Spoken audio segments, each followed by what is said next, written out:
மெயின்ஸை பொறுத்த வரைக்கும் அந்த எக்ஸாம் ஹாலில் நம்ம எப்படி ஹேண்டில் பண்ணோம் அப்படின்றத சொல்லுங்க மேம். நான் நிறைய பேர்கிட்ட பேசும்போது என்ன சொல்லுவாங்கன்னா, நான் கேர்லெஸ் மிஸ்டேக்ஸ் பண்ணிட்டேன், தெரிஞ்ச கொஸ்டினே நான் தப்பு பண்ணிட்டு வந்துட்டேன், பதட்டத்தில் வந்து நான் மாற்றி போட்டேன், இந்த மாதிரியான இதெல்லாம் நிறைய பேர் சொல்கிறாங்க.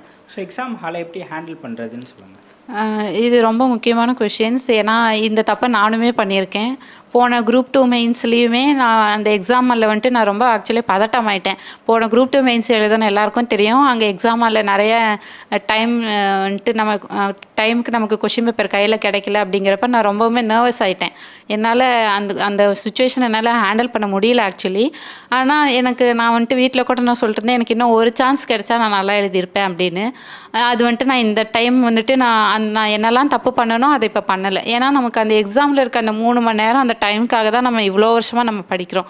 அந்த 3 மணி நேரத்தை நம்ம ரொம்பவுமே கான்சன்ட்ரேஷனாக, நம்ம ரொம்ப கான்ஃபிடென்ட்டாக நம்ம ஃபேஸ் பண்ணணும். நான் வந்து அந்த 3 மணி நேரமும் நம்ம எல்லோரும் ஹியூமன் பீயிங் தான், நம்ம மேனுவல் எரர் பண்ணவே மாட்டோம் அப்படின்னு இல்லை. மேக்ஸிமம் நம்ம கொஷின் பேப்பர் ப்ராக்டிஸ் பண்ணும்போது நம்ம இப்போ நிறைய மார்க் டெஸ்ட்லாம் கூட நிறைய இன்ஸ்டியூட்லலாம் கூட எக்ஸாம் போகிறதுக்கு முன்னாடி நிறைய மார்க் டெஸ்ட்லாம் கூட கண்டக்ட் பண்ணுறாங்க. நானுமே போயிட்டு ஃப்ரீயாகவே கண்டக்ட் பண்ணுறாங்க. நானுமே நிறைய டெஸ்ட்லாம் போயிட்டு அந்த எக்ஸாமாலே நம்ம எப்படி உட்காந்து நம்ம எக்ஸாம் எழுதுவோமோ அதே மாதிரி இருக்குது. நம்ம அந்த இடத்துல நம்ம ப்ராக்டிஸ் பண்ண நம்மளால் அந்த மேனுவல் எரர் குறைக்க முடியும்னு நினைக்கிறேன்.